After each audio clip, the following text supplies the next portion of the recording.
امام حسین کے نام پر محرم میں سبیلیں لگتی ہیں، کیا یہ جائز ہے؟ تو اعلیٰ حضرت عظیم البرکت امام عشق و محبت نے فرمایا اگر نیت پیاسے کو پانی پلانے کی ہے کہ اس کی پیاس بجھ جائے تو پھر حدیث سن لو۔ اعلیٰ حضرت فرماتے اگر نیت پیاسے کو پانی پلانا ہے اور اس کی پیاس بجھانا ہے تو حدیث سن لو۔ ایک شخص آقا کریم صلی اللہ علیہ وسلم کی بارگاہ میں حاضر ہو کر عرض کرتا ہے سرکار میں سبسکرائب کیجئے ہمارے چینل نور رضا کو اور بیل آئیکن کو پریس کیجئے جس سے آپ کو ہماری نیو ویڈیو کی نوٹیفیکیشن ملتی رہے۔ میرے پیارے آقا صلی اللہ علیہ وسلم کے پیارے دیوان ہوں، 9ویں اور 10ویں کا روزہ رکھیں۔ آقا کریم صلی اللہ علیہ وسلم یوم عاشور کا روزہ ہمیشہ رکھتے تھے، اور پھر سرکار صلی اللہ علیہ وسلم نے یہ بھی ارشاد فرمایا کہ آئندہ سال اگر اللہ نے زندگی دی تو میں 9ویں اور 10ویں کا دونوں روزہ رکھوں گا۔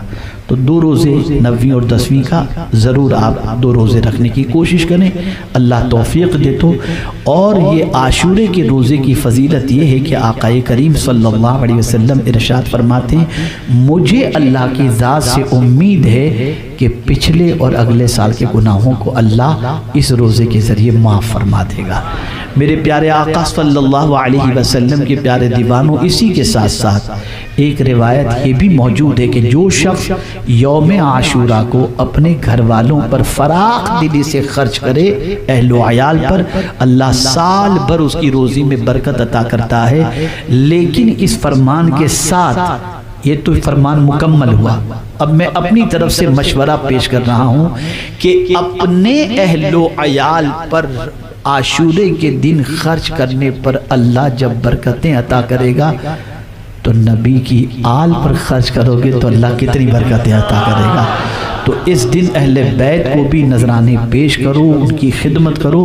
میں یہ نہیں کہتا کہ اہل بیت میں جو مشائخ ہیں ان کی خدمت مت کرو، لیکن میں ایک بات ضرور عرض کروں گا، ان تک تو پہنچ جاتا ہے لیکن بہت غریب سادات ایسے رہتے ہیں محلے کے اندر جن کی بہت ساری ضرورتیں ہیں، اس کی طرف توجہ نہیں ہوتی۔ ہم مشاہیر کی طرف تو چلے جاتے ہیں لیکن غیر معروف جو ہوتے ہیں ان کی خدمت نہیں کر پاتے۔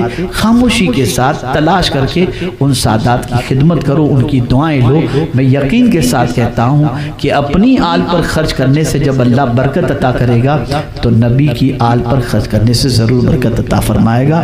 لیکن نبی کی آل پر زکوٰۃ خرچ مت کرنا جیسے اپنی ذات پر نہیں کرتے ہو، صاف ستھرا پیسہ دو تاکہ اللہ کے رسول صلی اللہ علیہ وسلم راضی ہو جائیں۔ اور اسی کے ساتھ تاجدار کربلا امام عالی مقام رضی اللہ المولا تبارک و تعالی عنہ کی بارگاہ میں اس دن جو کچھ آپ خراج عقیدت پیش کر سکتے ہو یوم عاشور کو ضرور کرو۔ آپ چاہے یاسین شریف پڑھ کر، نماز پڑھ کر، نیاز کر کے، جس طریقے سے اعلیٰ حضرت عظیم البرکت امام عشق و محبت سے ایک سوال پوچھا گیا کہ امام حسین کے نام پر محرم میں سبیلیں لگتی ہیں، کیا یہ جائز ہے؟ تو اعلیٰ حضرت عظیم البرکت امام عشق و محبت نے فرمایا اگر نیت پیاسے کو پانی پلانے کی ہے کہ اس کی پیاس بجھ جائے تو پھر حدیث سن لو۔ اعلیٰ حضرت فرماتے اگر نیت پیاسے کو پانی پلانا ہے اور اس کی پیاس بجھانا ہے تو حدیث سن لو۔ ایک شخص آقا کریم صلی اللہ علیہ وسلم کی بارگاہ میں حاضر ہو کر عرض کرتا ہے سرکار میرے بہت سارے گناہ ہیں، میں اس گناہوں کا کفارہ کیا ادا کروں؟ میں کیا ایسا کام کروں جس سے اللہ میرے گناہ کو معاف فرما دے؟